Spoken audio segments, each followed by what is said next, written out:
দিনটা ছিল রবিবার 23শে ফেব্রুয়ারি। আমরা সব প্রিপারেশান করছিলাম প্রয়াগরাজে কুম্ভমেলা যাওয়ার উদ্দেশ্যে। প্রিপারেশান করতে করতে আমাদের অনেক রাত হয়ে গিয়েছিল। পরের দিন যথারীতি সঠিক টাইমে আমরা টোটো করে চললাম প্রয়াগরাজে যাওয়ার জন্য বাস ধরার উদ্দেশ্যে। আসলে আমরা বাসে করে প্রয়াগরাজ গিয়েছিলাম। বাসে করে যাওয়ার কারণ ছিল আমরা দীর্ঘদিন কোনো টিকিট পাইনি ট্রেনের, আর অন্য কোনো মাধ্যমও পাচ্ছিলাম না যাব বলে। আমার ওয়াইফ এবং আমার বাড়ির আত্মীয় স্বজন সবাই মিলে এই বাসে করে আমরা প্রয়াগরাজের উদ্দেশ্যে যাত্রা শুরু করি দুপুরবেলায়।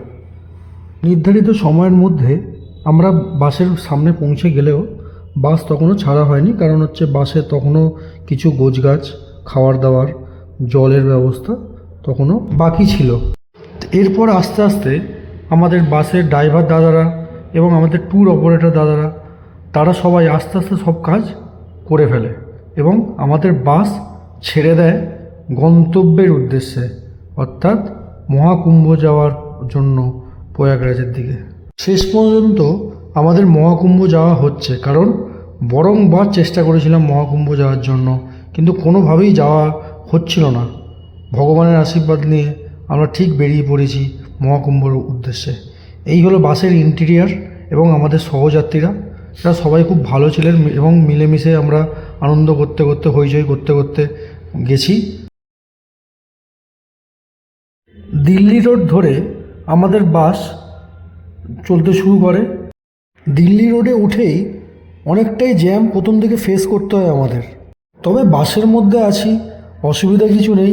কী আর অসুবিধা হবে, বাসের মধ্যে তো জ্যাম তো আর প্রথম দিকে বোঝা যায়নি, তো কোনো ফেস করছিলাম না কোনো জ্যামের জন্য কষ্ট, যেটা বাইক চালালে হয়।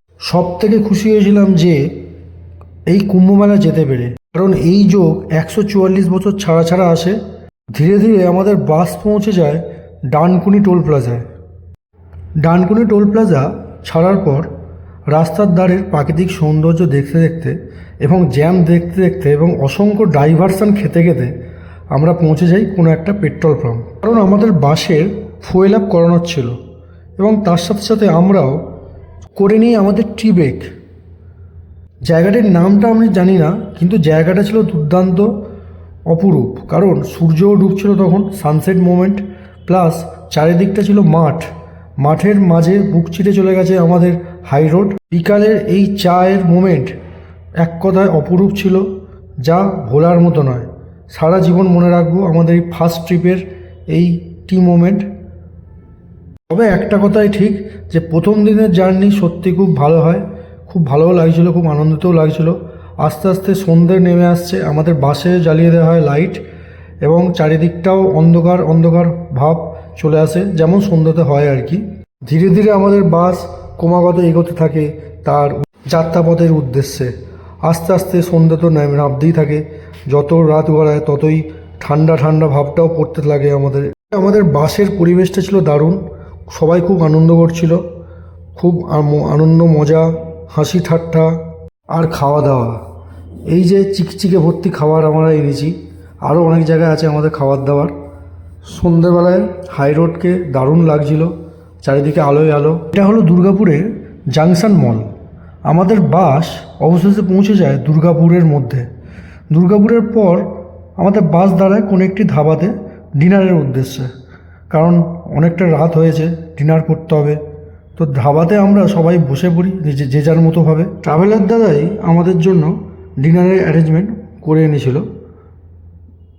ডিনারে ছিল ফ্রায়েড রাইস আর আলু কষা, নিরামিষ, কারণ আমরা যাচ্ছি মহাকুম্ভের উদ্দেশ্যে।